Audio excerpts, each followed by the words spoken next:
So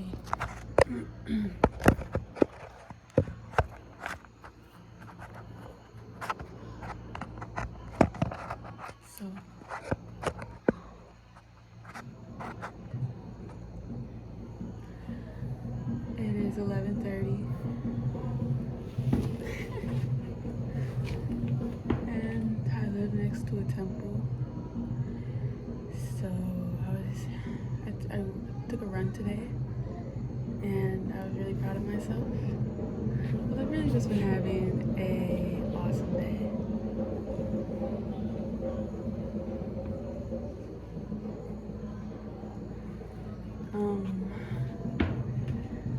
I've been feeling called to detox, and for everybody that looks different. But today I decided to do a fruit fast. No phone, no technology, as much as I could, right? As much was reasonable for what I needed to complete in the day. And no talking to people, which is, I live by myself, so it's pretty easy. And as a recovering people pleaser, I usually fail at that part because if I see people in the street that I know, I'm gonna say hi. I'm not gonna be like doing a meditation.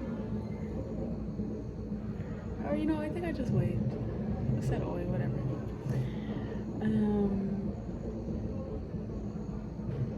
Yeah, so that was my day, and after I ran, I was really tired, and I fell asleep, and I was awoken by these lovely drums. I love doing cleansings because it really grounds me to how little I need all this bullshit that I'd be so used to doing every day. So I'm on my period and at the end of it, and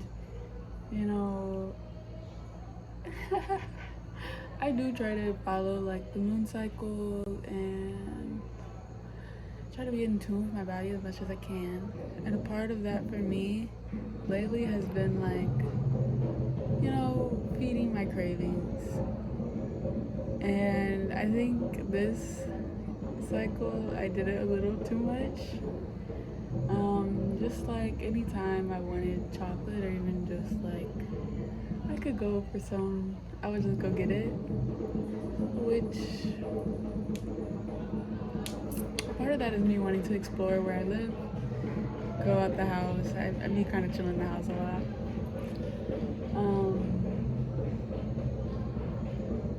But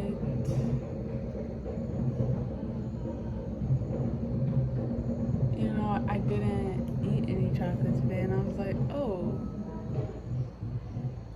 I'm fine. Like I didn't even really need that, or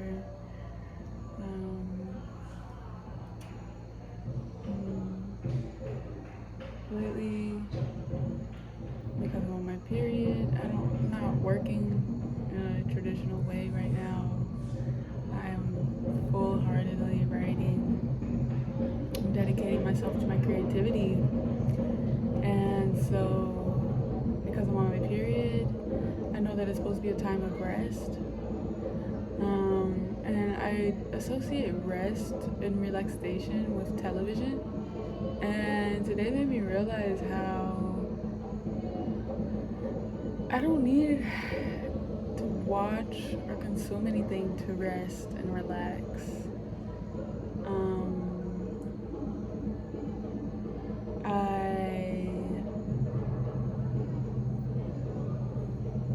I really just need to lay down.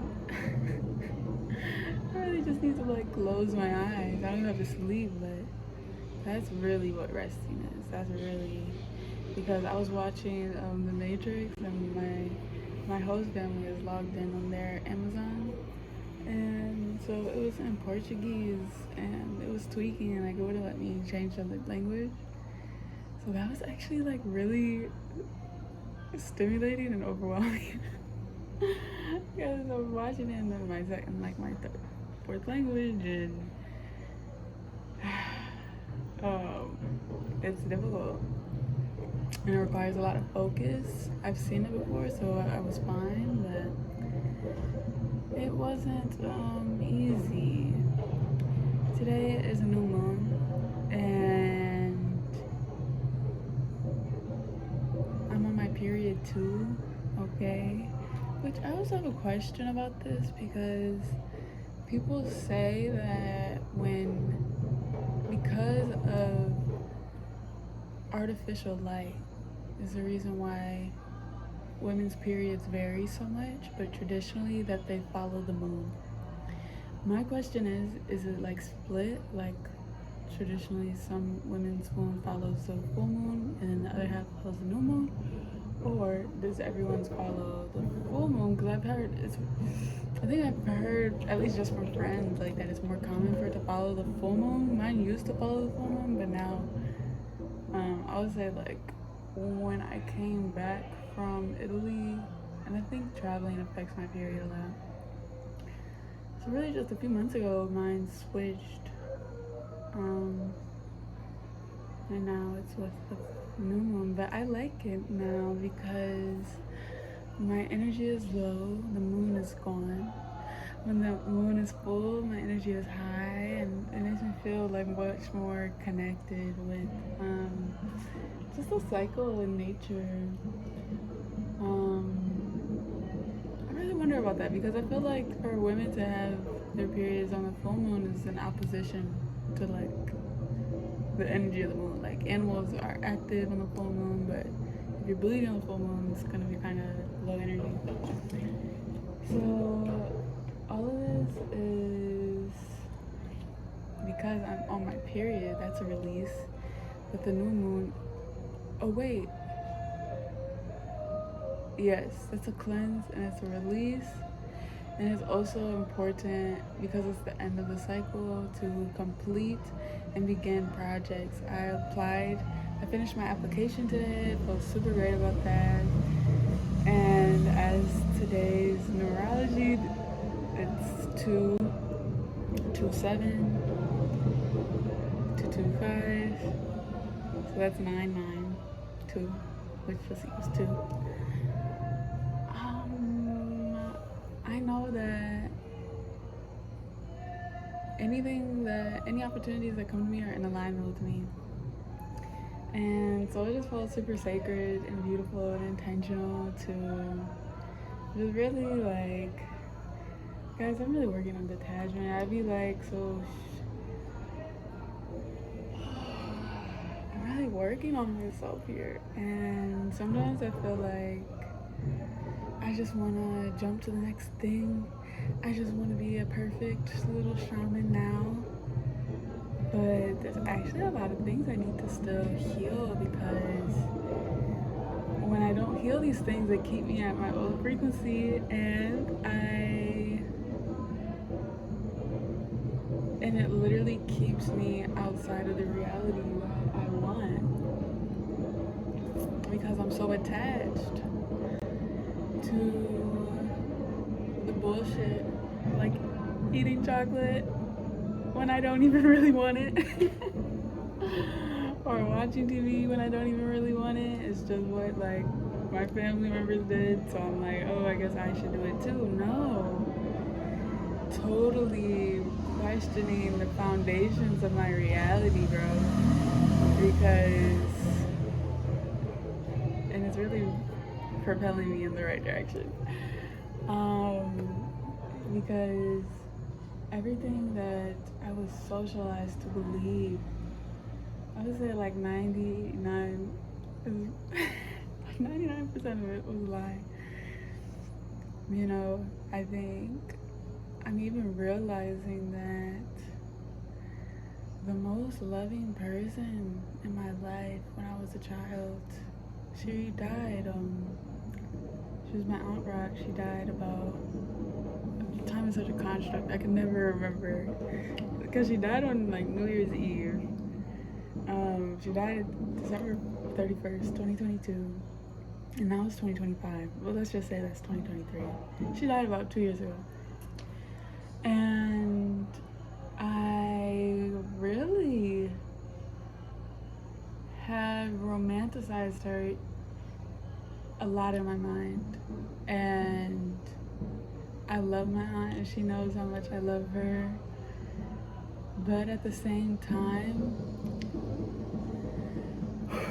I've kind of been doing this thing in my mind where I'm like, oh, Rock was an angel on earth. And a part of me is like, yes, she was so generous. I literally grew up at her house. I would go to her house every single weekend of my life. Until I was like, from like, I don't even know, like super young to like 13, 15. And she would feed me. My parents didn't consistently feed me delicious food, which is so funny because my parents were just neglectful. Like, I would sometimes miss some meals. It wasn't like often, but it's not, I didn't really feel like my eating was a priority in their heads. And then when I would go to Rock's house, Rock is like, are you hungry? What do you want? Are you hungry? You want some chips? Want some cookies? You want some ice cream? And so it was such a like coin flip. Like, heads, tails, which one do you want? Neglect or oversaturation? That's such a good word, oversaturation. So because I kind of saw my parents as like, which I don't think this anymore, right? It's just, this is child me trying to understand reality. I would kind of like be angry at my parents. And so because I knew that I was supposed to love my parents, and I felt like they would do things that just kept my love away from them, I would kind of like focus so much of that onto Rock, because I was like, Rock is my angel on earth, she's so sweet. And since she's died, I would say I've done that even more so. I'm like, she was the most loving person in my life, what am I gonna do now? That's like a hole in my heart. And I'm starting to realize that I don't know if I can confidently say that she was this is so hard to say. I don't know if I can honestly say that she was incredibly loving. She was incredibly generous, but I don't know if I can say she was incredibly loving, because love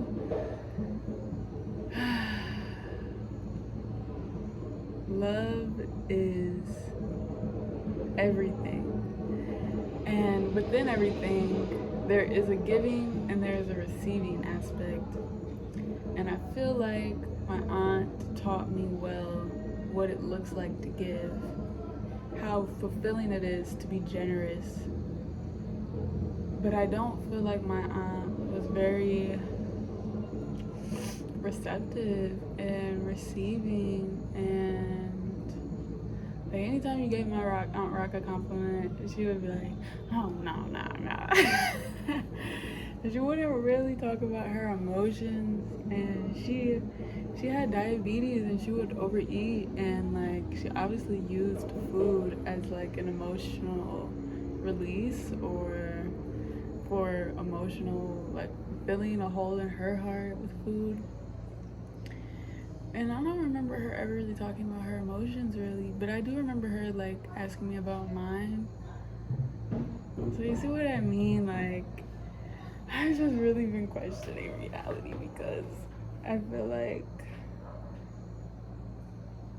you know, you take that at face value, it's like, oh, this is loving, this is not loving. But nothing in the world is really that clear. And even like my parents struggling to be present and supportive of my livelihood and myself and my spirit, that's not black and white either. Like, they have so much trauma, and they don't even be telling me about their trauma. I be learning it from my other family members. And LOL, bro, the way that I'm writing this book right now, and it's a memoir, and I'm gonna have to edit it a little bit because I do not want to sound like I'm blaming anybody. But also, y'all need to know the truth because I know that a lot of niggas can relate to my upbringing. Like, we low key, niggas just be having like a collective consciousness where, like, why are we all growing up in church? Why do we all hate it?